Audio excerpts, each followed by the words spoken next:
आप जागे, आपकी सरकार बहुत देर से जागी। दिलीप जी, सारे विश्व में मोदी जी की तारीफ हो रही है। मेरे दोस्त हैं, अमेरिका में सेनेटर हैं, कल परसों ही उनसे बात हुई थी, वो खुद हॉस्पिटलाइज हैं।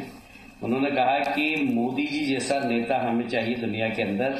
130 करोड़ की आबादी को उन्होंने संभाल लिया, एक बहुत बड़ी चुनौती थी। मैं समझता हूं कि आज सारा विश्व मोदी जी की तरफ देख रहा है। आज इतने क्राइसिस के बाद भी मोदी जी ने देश की प्रतिष्ठा बढ़ाई है। वो अमेरिका जिसने मेडिसिन का प्रतिबंध लगाया था, आज सारी दुनिया इस बीमारी के लिए मोदी जी की तरफ देख रही है। चाहे मेडिसिन चाहिए, चाहे इक्विपमेंट चाहिए, उसके लिए मोदी जी की तरफ देख रही है। तो मोदी जी ने जिस तरीके से हार्ड डिसीजन ठीक समय पर लिए हैं, उसके कारण आज नियंत्रण में है। आज पूरे एशिया पैसिफिक में आप चले जाइए, सबसे कम केसेस हमारे पास है, सबसे बड़ी आबादी वाले देश के अंदर। और अमेरिका, इंग्लैंड जो अपने आप को बहुत प्रगतिशील देश मानते हैं, वहां के क्या हालात हैं सारी दुनिया जानती है। तो मैं समझता हूं मोदी जी के नेतृत्व में जिस प्रकार देश ने एकजुटता के साथ इस कोरोना के संघर्ष में खड़ा हुआ है, और विशेषकर मीडिया का योगदान इसमें बहुत जबरदस्त था। मैं आपको भी धन्यवाद देना चाहता हूं कि मीडिया ने भी बहुत सकारात्मक भूमिका निभाई है। विपक्ष के हमारे नेताओं ने बड़ी सकारात्मक भूमिका निभाई है। हमारे सारे मुख्यमंत्री जो ने कल प्रधानमंत्री जी के साथ बैठे थे, सब अलग अलग दलों के मुख्यमंत्री थे, सब ने कहा कि आपके निर्णय जो होगा उसका हम पालन करेंगे। तो ये एक सक्षम नेतृत्व है हमारे देश का, इससे बड़ा उदाहरण और कुछ नहीं हो सकता। दिलीप जी, कैलाश जी, आप जहां के प्रभारी हैं बीजेपी के महासचिव के तौर पर, वो है पश्चिम बंगाल, और विपक्ष वाले कह रहे हैं कि आप सही आंकड़े तो जारी कर दीजिए। आंकड़े भी जारी नहीं कर रही दीदी। बंगाल की हालत तो बहुत खराब है दिलीप भाई। बंगाल में तो समझ लीजिए कि लॉकडाउन भी कुछ विशेष क्षेत्रों में छूट दे रखी है। वहां पर विशेष क्षेत्रों के धार्मिक आयोजन भी हो रहे हैं, और इसीलिए होम मिनिस्ट्री ने उसको बड़ा सीरियसली लिया, संज्ञान में लेकर राज्य सरकार को नोटिस भी दिया है। उसके बाद आज दीदी का बयान आया कि ये कोई वायरस ऐसा नहीं है कि सांप्रदायिक हो। अरे भाई, लॉकडाउन होगा तो सबके लिए होगा, यदि धार्मिक जलसे बंद होंगे तो सबके लिए होंगे। पर बंगाल में आप लोगों ने खुद ने टीवी पे दिखाया वहां जिस प्रकार की दुर्दशा है। और सबसे दुर्भाग्यपूर्ण बात यह है कि कोरोना के पेशेंट को छुपाया जा रहा है। तो मैं ये कह सकता हूं कि बंगाल एक बारूद के ढेर पर है अभी, और यदि इसको ठीक तरीके से अगर नहीं देखा गया तो इसका नुकसान पूरे देश को भुगतना होगा। रतनलाल कटारिया जी, आपके पास जो महकमा है सबसे ज्यादा उसी की जरूरत है। आज समाज का कल्याण करना है। कई जगह से तस्वीरें ऐसी आ रही हैं जो दिल को छूने वाली हैं, कई जगह से ऐसी तस्वीरें आ रही हैं जो दिल दहलाने वाली हैं। चाहे मैं पटियाला की बात करूं, चाहे मैं कुछ ऐसी तस्वीरों की बात करूं जो इंदौर में कैलाश जी के जो शहर है उसमें एक तस्वीर आई जिसने सबको हिला कर रख दिया अंदर से। डॉक्टरों पर पत्थर फेंके गए, पुलिस पर हमला किया गया। आज एक एसआई का हाथ काटा गया पटियाला में। ये अक्रॉस दी पॉलिटिकल पार्टी, आज हम ना पॉलिटिकल पार्टी की बात कर रहे हैं, ना आज हम धर्म की बात कर रहे हैं, ना हम किसी जाति की बात कर रहे हैं, ना हम किसी के खिलाफ हैं, लेकिन कोरोना का जो संकट है कटारिया साहब, मोदी जी कह रहे हैं कि हम देश को बचाना चाहते हैं। पहले देश है, बाकी बाद में सब कुछ, अर्थव्यवस्था बाद में ठीक हो जाएगी। आप क्या कह रहे हैं, हम सही दिशा में चल रहे हैं? हाँ बिल्कुल। आदरणीय नरेंद्र मोदी जी ने बहुत बेहतरीन ढंग से भारत को संभाला है, और जिसकी सराहना यूएनओ कर रही है, डब्ल्यूएचओ कर रही है, और आज सारे विश्व के जो देश हैं वो भारत की पूरी प्रशंसा कर रहे हैं, और भारत से दवाइयों सहित और भी मार्गदर्शन की अपेक्षा कर रहे हैं। आज जो है, अभी जो एक्सपर्ट्स के जो आंकड़े आए थे कि भारतवर्ष ने टाइमली लॉकडाउन लगाकर जो है इन मामलों को अपने देश के अंदर घटाया है। नहीं तो एक्सपर्ट का ये ओपिनियन आ रहा है कि ये आंकड़े जो है भारतवर्ष के अंदर अब तक 8,20,000 होते, जो आज अभी 8,000 के ऊपर हैं।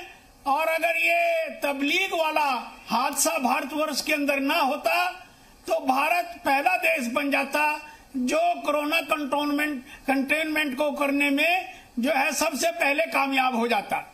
और अब भी हम लगे हैं, सारी मशीनरी लगी है, और किसी भी व्यक्ति को लॉ एंड ऑर्डर जो है वो अपने हाथ में लेने की इजाजत जो है एक डेमोक्रेटिक समाज के अंदर नहीं दी जा सकती। शाही जी, आपके पास केंद्र में नरेंद्र मोदी हैं और आपके मुख्यमंत्री योगी जी हैं, लेकिन विपक्ष कहता है कि आप ताली बजवा लीजिए, थाली बजवा लीजिए, दिया जलवा लीजिए, मोमबत्ती जला लीजिए। अखिलेश यादव कह रहे हैं कि जो करना है वो तो कर दीजिए पहले।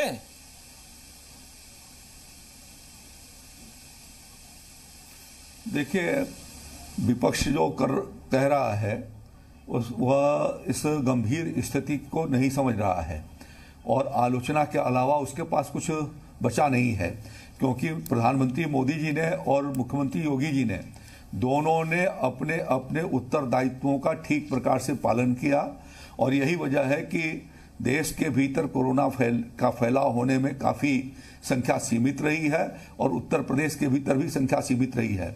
जहाँ तक उत्तर प्रदेश का सवाल है, हमारे मुख्यमंत्री योगी जी ने लॉकडाउन के पहले ही एक कमेटी बना दी और हम लोगों ने जो अपने रिकमेंडेशन दिए उसके बेसिस पर उत्तर प्रदेश में 3.5 करोड़ से ज़्यादा लोगों को राशन वितरण किया जा 3.5 करोड़ परिवारों से ज़्यादा को राशन हम लोगों ने पहुंचा दिया है उनको उनके घरों तक। और इसी प्रकार से 1.70 करोड़ से ज़्यादा लोगों को हम लोगों ने निःशुल्क राशन की व्यवस्था उत्तर प्रदेश के भीतर किया। जो हमारे अंत्योदय कार्ड होल्डर थे, जो मनरेगा के हमारे मजदूर थे या श्रम विभाग के भीतर पंजीकृत मजदूर या शहरी क्षेत्र के भीतर जो ठेला पटरी गुमटी दुकानदार थे जिनके पास भोजन की समस्या थी, उनको हम लोगों ने तुरंत पहुंचा दिया। इस समय श्रम विभाग के लगभग 10 लाख से ज्यादा मजदूरों को 1,000 रुपए की धनराशि हम लोग पहुंचा चुके हैं। ये जो वक्त है शाही साहब, ये वक्त वाकई ऐसा है कि हमें मजदूरों तक, किसानों तक मदद पहुंचानी होगी। लोगों से भी ये कहा जा रहा है परेशानी होगी, लेकिन थोड़ा धैर्य रखना होगा।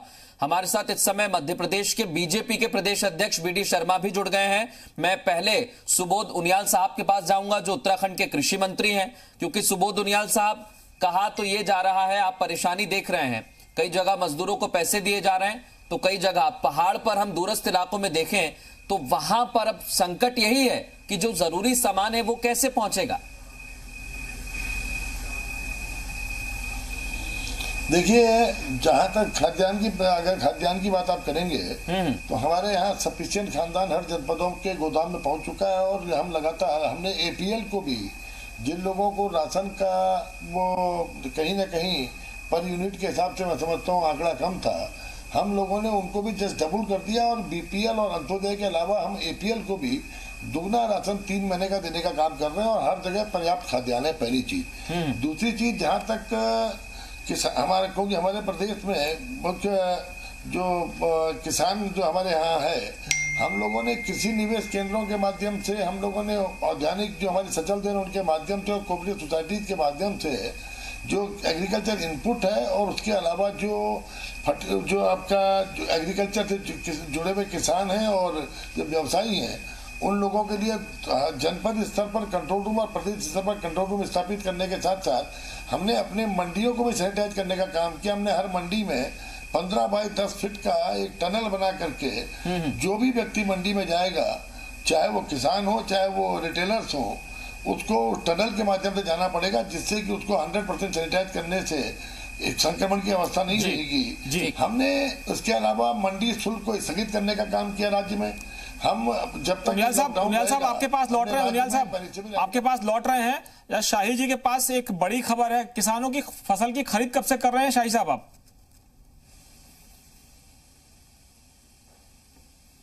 हम लोग 15 अप्रैल से गेहूं की खरीद शुरू करने वाले हैं। दलहन और तिलहन की भी खरीदारी हम बुंदेलखंड, आगरा मंडल और अलीगढ़ मंडल में करने की व्यवस्था हम लोगों ने किया है और जल्दी ही उसकी शुरुआत करने वाले हैं। हम लोग 5500 क्रय केंद्रों के माध्यम से 55 लाख मीट्रिक टन उत्तर प्रदेश में रिकॉर्ड गेहूं की खरीदारी करेंगे और हर किसान को हम कोशिश करेंगे कि उनको एमएसपी के आधार पर उनको न्यूनतम समर्थन मूल्य मिले, इसकी हम लोगों ने व्यवस्था किया है। इसके अतिरिक्त हमने ये भी व्यवस्था कर दी है कि जो किसान अपना लेकर के गेहूं आता है क्रय केंद्र तक, उसके छिनाई बिनाई और उसके बाकी इंतजाम के लिए 20 रुपया अलग हम मंडी परिषद से उनको देने वाले हैं। वहां पर सामियाना की हम लोग व्यवस्था करा रहे हैं, साथ में उनके पीने के पानी और सैनिटाइजेशन की व्यवस्था, साबुन पानी की हम वहां पर व्यवस्था। जी शाही जी, ये अच्छी खबर है किसानों के लिए शाही जी, और हम उम्मीद करते हैं कि जो किसान जो इस समय अन्नदाता है, जो पूरे देश का पेट भर रहा है लॉकडाउन की सिचुएशन में, सबसे बड़ा भगवान इस वक्त है किसान और डॉक्टर। विज साहब, मैं हरियाणा की बात करूं तो सबसे ज्यादा परेशानी जो पूरे देश में हो रही है वही हरियाणा में भी है कि जमात के लोग मरकज से, दिल्ली से, निजामुद्दीन से गए। आप हर आदमी को ढूंढ पाए हैं अब तक आपकी सरकार? लगभग 1600 आदमियों को ढूंढा जा चुका है। उसके बाद हमने इनको चेतावनी दी कि जो जहां छुपे हुए हैं वो बाहर आ जाएं। 8 तारीख तक अगर नहीं आएंगे तो हम 307 में मुकदमा दर्ज करेंगे। उसके बाद 14 आदमियों को ढूंढकर निकाला गया और उनके खिलाफ 307 का मुकदमा दर्ज किया गया। हमारे जितने आज कोरोना के पॉजिटिव केसेस हैं, 149 एक्टिव कोरोना के केसेस हैं। 149 में से 109 जमात के लोग हैं, तबलीगी हैं 109। सारा हरियाणा में जो कोरोना का ये आंकड़ा बढ़ा है, सारा का सारा इन तबलीगियों की वजह से बढ़ा है। कटारिया साहब, सरकार में, केंद्र में आप हैं, हरियाणा में भी आपकी सरकार है, कई राज्यों में आपकी सरकार है। लोग, विपक्ष वाले सवाल कर रहे हैं कि सेंट्रल गवर्नमेंट आपकी है, दिल्ली पुलिस आपकी है, होम मिनिस्ट्री आपकी है, आप मरकज का पता नहीं लगा पाए, आप उसको रोक नहीं पाए, गलती किसकी? देखिए, भारत सरकार ने सही समय के ऊपर सारे कदम उठाए हैं और आज यही परिणाम है कि जितने भी तबलीगी हैं सारे देश में, उनको चुन चुन कर जो है चिन्हित किया जा रहा है, उनको क्वारंटाइन में डाला जा रहा है, सर्विलेंस की जा रही है। और भारत सरकार ने जो है पूरे के पूरे कदम उसके अंदर जो है वो उठाए हैं। जैसे कि अभी आदरणीय अनिल विज जी ने कहा है कि हरियाणा प्रदेश के अंदर सबको ढूंढकर जो है हमने जो है लॉ ऑफ द लैंड के अंतर्गत जो है लाकर खड़ा किया है।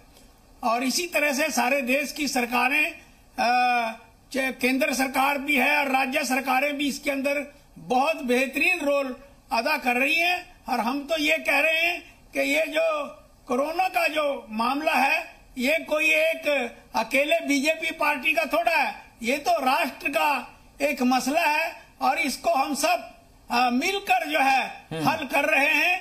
और इसमें हम भी और दूसरी पार्टियां भी जो है अपना रोल प्ले कर रही हैं। ये बात अलग है कि कुछ पार्टियां जो हैं अपने राजनीतिक स्वार्थों को आगे रखकर समय समय के ऊपर जो है कोई बात उछालती रहती है ताकि उनको कुछ थोड़ा माइलेज मिलता रहे, अन्यथा उनकी स्टोरी में कोई सबस्टांस होता नहीं। देखिए, अभी हम आपकी बात को आगे बढ़ाते हो कटारिया साहब, आपकी बात को आगे बढ़ाते हुए हम भोपाल चल रहे हैं। वीडी शर्मा जी हैं, विष्णुदत्त शर्मा जी बताएंगे कि आज पूर्व मुख्यमंत्री कमलनाथ ने कहा है कि जब कोरोना का संकट था, जब केंद्र सरकार की केंद्र की सरकार है वो हमारी सरकार गिराने की साजिश कर रही थी और कोरोना से निपटने में उसकी चिंता नहीं थी, कमलनाथ की सरकार गिराने में चिंता थी। राजनीति का वक्त नहीं है, लेकिन आज ही उन्होंने ये आरोप लगाया है और कहा है कि बीजेपी वाले राजनीति करते हैं साहब, हम राजनीति नहीं कर रहे हैं। देखिए, कोरोना का जी वीडी शर्मा साहब सुन पा रहे हैं आप मुझे?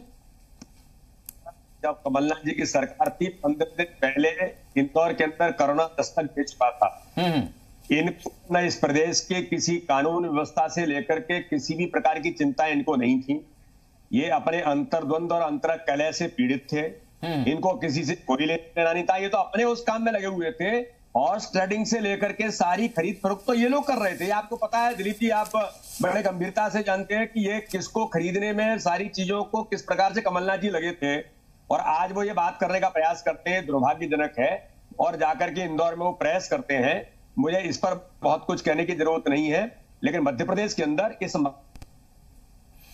हमारे सहयोगी राहुल मिश्रा इस समय दिल्ली से जुड़ गए, एक बड़ी खबर उनके पास है। राहुल बताइए, क्या अपडेट आपके पास?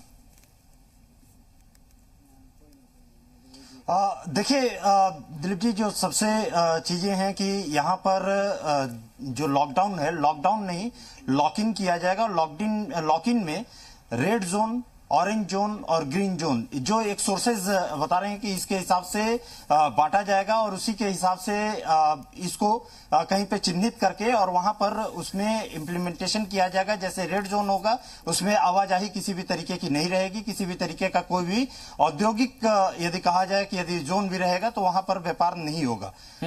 ऑरेंज जोन में सीधे तौर पे आवाजाही रहेगी लेकिन लिमिटेड रहेगा। ग्रीन जोन वो रहेगा जहां पे किसी भी तरीके का कोई संक्रमण नहीं पाया गया है। बिल्कुल, बड़ी खबर है, ये बड़ी खबर है। जोड़ूंगा कि कल से जो सोमवार से बड़ी खबर है राहुल, ये बीडी जी हम आपसे हमारा संपर्क टूटा हुआ था। अभी खबर आ रही है कि सरकार 3 हिस्सों में बांटेगी पूरे देश की व्यवस्था को और राज्यों से कहेगी रेड जोन, ग्रीन जोन और ऑरेंज जोन। यानी जहां रेड जोन है वहां पर पूरा लॉकडाउन किया जाएगा, ग्रीन जोन में थोड़ी छूट होगी और ऑरेंज में थोड़ा सा छूट होगी और थोड़ा सख्ती होगी। मैं आपसे पूछना चाहता हूं कि मध्य प्रदेश सरकार क्या अब इस कोरोना संकट पर काबू पाने के लिए सही जगह पर सही काम कर पा रही है? क्योंकि इंदौर हॉटस्पॉट बना हुआ है, भोपाल जो आपकी राजधानी है वहां से ऐसा लग रहा है कि कोरोना महामारी का रूप ले चुका है। दिलीप जी, ये सारी जो घटनाएं इस मध्य प्रदेश के अंदर जो हुई है तबलीगी जमात के कारण से, जो नंबर ऑफ जिस प्रकार के केसेस बढ़े हैं, ये तबलीगी जमात इंदौर के अंदर भी और भोपाल के अंदर भी, इन पर कंट्रोल करने का काम, इनके ऊपर एनएसए लगाने का काम सरकार ने किया है। हर प्रकार की इनको सख्ती की और आपने देखा कि इंदौर के अंदर इन्होंने किस प्रकार की घटनाएं की।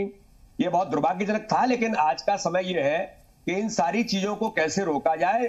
मध्य प्रदेश के माननीय मुख्यमंत्री जी लगातार इस काम में लगे हैं, पूरी सरकार इस काम में लगी है और हर प्रकार से मैं ऐसा मानता हूं इंदौर के अंदर भी अब कंट्रोल हुआ है और भोपाल के अंदर भी हम इस दिशा में आगे बढ़ रहे हैं कि इस प्रकार की जो चीजें हुई थी वो आज कंट्रोल में है। इसलिए मुझे लगता है कि जल्दी हम इससे निजात पाएंगे। लेकिन शर्मा जी, राजनीति का मसला नहीं है। कमलनाथ कह रहे हैं मुख्यमंत्री अकेले हैं, टीम है नहीं है, कैसे काम करेंगे आप? एक अकेला मुख्यमंत्री पूरे प्रदेश में किस तरह से मशीनरी में काम करेगा? आपके चीफ सेक्रेटरी हेल्थ जो है कोरोना पॉजिटिव हो जाते हैं, बड़े बड़े आईएएस और आईपीएस अफसर जो है वो इसके जद में आ चुके हैं। सवाल यह नहीं कि कोरोना किसी से पूछ के आएगा, लेकिन जो सिस्टम है वो क्या ब्रीच हुआ है कि खुद जो जिन अफसरों पर जिम्मेदारी थी कि सरकार इस संकट से निपटे, वो संकट में घिर गए। देखिए दिलीप जी, मैं ऐसा मानता हूं कि इन अधिकारियों का, कर्मचारियों का, चाहे काम करने वाले सभी लोगों का जुनून था कि इससे कैसे निपटा जाए। वो बात अलग है कि कुछ लोग संक्रमित इसके कारण से हो गए उस जुनून में, लेकिन उन लोगों को जान पर खेल करके लोग काम कर रहे हैं, चाहे वो अधिकारी होंगे चाहे कर्मचारी होंगे। हमने उनको अप्रिशिएट भी किया है, लेकिन मैं ऐसा मानता हूं कि कमलनाथ जी जिस बात को कहने का प्रयास कर रहे हैं वो बहुत ही दुर्भाग्यजनक है। माननीय मुख्यमंत्री जी ने उनसे भी बात की, दिग्विजय सिंह से बात की, श्रद्धेय उमा भारती जी से बात की, ऐसे सारे लोग हैं, उनसे सहयोग भी मांगा और सुझाव भी मांगे कि इसको कंट्रोल करने के लिए आपकी सबकी मदद चाहिए। तो वो तो लगातार इस काम में लगे हुए हैं।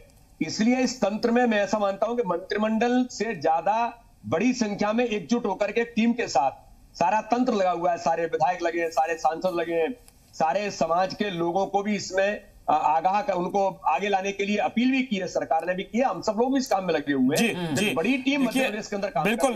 विधि शर्मा जी, आपका पक्ष हम जान रहे हैं और हम उन डॉक्टरों को सलाम करते हैं, उन पुलिस वालों को सलाम करते हैं, उन ऑफिसर्स को सलाम करते हैं जो अपनी जान दांव पे लगा करके पूरे देश को बचाने में लगे हैं। मकसद हमारा राजनीति के सवाल पूछना नहीं है, मकसद यह है कि क्या इस वक्त राजनीति जरूरी है। लेकिन जाहिर है इस वक्त एक बड़ी खबर देवेश तिवारी के पास है। देवेश, बताइए क्या हालात है, क्योंकि कटघोरा के मामले में सरकार कटघरे में है, पकड़ नहीं पाई जमातियों को। हाँ, तो हमारे यहाँ कोरबा, अगर हमारा कोरबा नहीं खोला जाएगा। जी जी, बताइए देवेश, आपके पास क्या खबर आ रही है? देखिए, छत्तीसगढ़ में जो कोरबा का मामला है, कटघोरा में खास तौर पर उसको रेड जोन घोषित सरकार ने किया हुआ है और कटघोरा में पूरी तरह से आवाजाही को प्रतिबंधित कर दिया है। लेकिन तबलीगियों के जिस तरह से बात सामने आई कि तबलीगियों की वजह से वहां पर कोरोना फैला हुआ है और सबसे गंभीर बात यह है कि पूरे कटघोरा में अब तक 21 मरीज सामने आए हैं जो कि इस समय छत्तीसगढ़ में एम्स में अपना इलाज करा रहे हैं। सभी लोग तबलीगी जमात से संबंध रखते थे, सभी लोग कटघोरा में जो जमाती हैं उनके संपर्क में आए थे। वहां पर कोरोना के आने के बाद छत्तीसगढ़ में 12 मार्च को छत्तीसगढ़ के भीतर 144 लगा दी गई थी। इसके बावजूद वहां पर जिस तरह से दावत उड़ाई गई, जिस तरह से वहां पर मस्जिदों में जाकर के नमाजें पढ़ी गई, उसी का नतीजा है कि आज छत्तीसगढ़ में 21 कोरोना पॉजिटिव मरीज हैं, तो वो केवल एक ब्लॉक के एक जगह के और एक मस्जिद में जाने वाले लोग हैं। इसके अलावा अगर बाकी पूरे प्रदेश की बात की जाए तो बाकी प्रदेश में स्थितियां जो है वो नियंत्रण में है। जी, अब चलिए विद साहब, मैं आपसे कहूं कि अगर आज के हालात पर हम बात करें तो पूरी देश की सरकार, राज्यों की सरकारें अपनी अपनी ताकत के साथ लगी हुई हैं, लेकिन मैं आपसे अगर पूछूं तो लॉकडाउन खत्म होने के करीब है, संकेत आ रहे हैं कि बढ़ाया जा सकता है, 3 हिस्सों में बांटा जा सकता है। आप पूरी परिस्थिति का आकलन कैसे कर रहे हैं हरियाणा के लिहाज से? नहीं, हरियाणा में हम समझते हैं कि स्थिति पूरी तरह से हमारे नियंत्रण में है और हम इसके ऊपर जरूर विजय पालेंगे और सभी लोग यहाँ पर साथ दे रहे हैं, अधिकारी, कर्मचारी, सभी लोग पूरी तन्मयता के साथ इस लड़ाई में लगे। कटारिया साहब, कल से काम पर लौटना है। प्रधानमंत्री जी ने कहा है कि थोड़ा सा काम भी शुरू करना पड़ेगा क्योंकि देश को आगे भी बढ़ाना है, कोरोना का संकट है उससे भी निपटना है, तो दफ्तर पहुंचेंगे कल? हाँ, कल सवेरे 9 बजे तक ऑफिस पहुंच जाएंगे और अपने कार्यालय का काम देखेंगे, सभी अधिकारियों की बैठक बुलाएंगे। और अभी यहाँ पर जो अपने लोकसभा क्षेत्र के अंदर जो है हम अपना तीनों जिलों का भी काम देख रहे थे, वैसे हमारे तीनों जिलों के मेरे लोकसभा के प्रभारी आदरणीय अनिल विज जी और हमारे गुर्जर साहब व स्पीकर साहब ये सब लगे हुए हैं। और आज हम देख रहे हैं कि सोशल डिस्टेंसिंग को लेकर जिस तरह से सारे देश ने सफलता पाई है और एक यही मंत्र है, अगर हम 75% सोशल डिस्टेंसिंग को जो है वो कामयाब बना लेते हैं तो उससे कोरोना के संकट से हम बहुत जल्दी ही आने वाले समय में जो है निपट लेंगे। ठीक, और इसके साथ ही मैं ये भी कहना चाहूंगा कि जो है एक्सेसिव टेस्टिंग होनी चाहिए और डाटा जो है उसको सारा इकट्ठा करके जो है उसका भी एनालाइसिस बिल्कुल ये होना भी चाहिए क्योंकि जितनी जल्दी टेस्ट होंगे उतनी जल्दी आंकड़े सामने आएंगे। एक अहम जानकारी हम चाहते हैं कि हमें मिले उत्तर प्रदेश से, कृषि मंत्री हमारे साथ हैं। आपने बताया 15 तारीख से खरीदी शुरू होगी, लेकिन किस तरह से ये खरीदी शुरू की जाएगी? क्या सरकार के पास पर्याप्त संख्या में कर्मचारी हैं? व्यवस्थाएं दुरुस्त करने के लिए प्रशासनिक अधिकारी मौजूद रहेंगे वहां पर? कैसे किया जाएगा सब कुछ? मैंने आपको बताया कि हमारी सरकार ने 55 लाख मीट्रिक टन गेहूं की खरीदारी करने का निर्णय किया है और उसके लिए 5500 हम क्रय केंद्र संचालित करने वाले हैं। लगभग 4600 क्रय केंद्रों का स्थान हम लोगों ने चयनित कर लिया है। जिला प्रशासन उसके लिए कर्मचारियों की तैनाती भी कर रहा है। 10 हमने खरीदारी की एजेंसियां तय की हैं और उसके लिए उन लोगों से सबसे बातचीत और व्यवस्था हो गई है। कल फिर उसके लिए व्यवस्था की दृष्टि से हम लोग बैठने वाले हैं और ये सुनिश्चित करेंगे कि राज्य के भीतर किसान जो हमारा अन्नदाता है उसके गेहूं की खरीदारी ठीक प्रकार से हो सके और उसको एमएसपी के अनुसार रेट मिल सके, उसकी पूरी व्यवस्था हम लोग सुनिश्चित करेंगे और इस दृष्टि से व्यापक हम व्यवस्था बना रहे हैं। सभी क्रय केंद्रों पर हम लोगों ने सामियाना, पीने के पानी, रोशनी का इंतजाम, सैनिटाइजेशन का इंतजाम, नहीं तो कम से कम साबुन और तौलिया की व्यवस्था करके जिससे वो हाथ सफाई करके ही वहां पर आए, इसकी व्यवस्था कर रहे हैं। किसानों को ऑनलाइन हम लोगों ने रजिस्ट्रेशन कराने शुरू कर दिए हैं और लगभग 35,000 किसानों के रजिस्ट्रेशन हो गए हैं। इसी प्रकार से जैसे जैसे रजिस्ट्रेशन आता जाएगा उस तरीके से हम किसानों को टोकन जनरेट करके देते जाएंगे और उन तारीखों पर वो ला करके अपने गेहूं की आपूर्ति करेंगे। इसके अतिरिक्त हम एफपीओ और अन्य संस्थाओं पर भी जो हमारे कृषक उत्पादक संगठन है उनको और कुछ अन्य संस्थाओं को भी क्रय केंद्र के रूप में डोर स्टेप खरीदारी और डिलीवरी किए जाने की दृष्टि से हम इस पर विचार कर रहे हैं, जिसके बारे में जल्दी ही इसके बारे में फैसला करेंगे। वीडी शर्मा जी, हम माने कि मध्य प्रदेश के हालात को काबू करने के लिए आपकी सरकार के पास पर्याप्त सिस्टम उपलब्ध है या अभी भी हम माने कि पिछली सरकार जो गई, जो 23 तारीख को आपके मुख्यमंत्री ने शपथ ग्रहण की, वो सरकार अब पूरे फुल फॉर्म में आ गई है, सारी चीजें पकड़ में आ गई हैं? क्योंकि शिवराज सिंह पहले भी मुख्यमंत्री रह चुके 3 टर्म। देखिए, शिवराज सिंह चौहान ने जब से मुख्यमंत्री पद की शपथ ली है उसी दिन से उसी रात से वो काम में लग गए और दिन रात एक करके आज वो जिस प्रकार से लगे हैं, क्योंकि उनका पहला लक्ष्य है कि मध्य प्रदेश को कोरोना की महामारी से कैसे निकाला जाए। पूरे संगठन तंत्र का भी यही उद्देश्य है कि इस महामारी से हम कैसे बाहर निकलें। जी। और इसलिए मुझे लगता है कि जो मंत्रिमंडल का विषय आता है, प्राथमिकता हमारी ये है कि हम इससे निपटें। और माननीय मुख्यमंत्री ने अपने सारे तंत्र के माध्यम से, प्रशासन के लोग भी, शासन के लोग भी, डॉक्टर्स, हमारा पूरा तंत्र जिस काम में जिस गति से लगा है, मैं पूर्ण विश्वास के साथ कह सकता हूं कि मध्य प्रदेश की ये सारी जो कोरोना महामारी का जो संकट है, ये आज सरकार के दायरे में, उसके पकड़ में है और किसी भी हालत में हम इस पर कंट्रोल करने की आज स्थिति में आए हैं। जी, माननीय मुख्यमंत्री इस काम में आखिरी टिप्पणी लेना चाहूंगा सुबह उनियाल साहब आपसे, क्योंकि हम वक्त के आखिरी पड़ाव की तरफ बढ़ रहे हैं। उनियाल साहब, सब कुछ कंट्रोल में है, हम ये मान लें? जी हाँ, निश्चित रूप से अगर आप देखेंगे हम लोगों के यहाँ बहुत कम कोरोना के पॉजिटिव केसेज हैं। जो कुछ थोड़े बहुत बाद में आए हैं वो जो जमातीज थे उनमें से आए हैं। 80% के आसपास केसेज जमातीज के हैं। बाकी कई जनपद हमारे ऐसे हैं जहाँ कोई भी केस पॉजिटिव नहीं आया।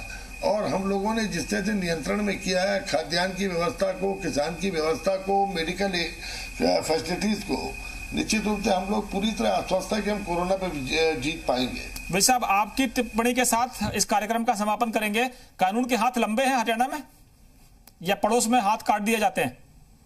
नहीं, हरियाणा में कानून अपना काम कर रहा है और किसी को भी इस प्रकार की इजाजत नहीं दी जाती है और पूरी तरह से अमन शांति है। सारे प्रदेश में सारा प्रशासन लगा हुआ है, सारी पुलिस लगी हुई है, सारे डॉक्टर्स लगे हुए हैं, सारे जो सफाई कर्मचारी हैं या लोकल बॉडीज के कर्मचारी हैं वो लगे हुए हैं और सारों ने इस लड़ाई को अपनी लड़ाई बना रखा है।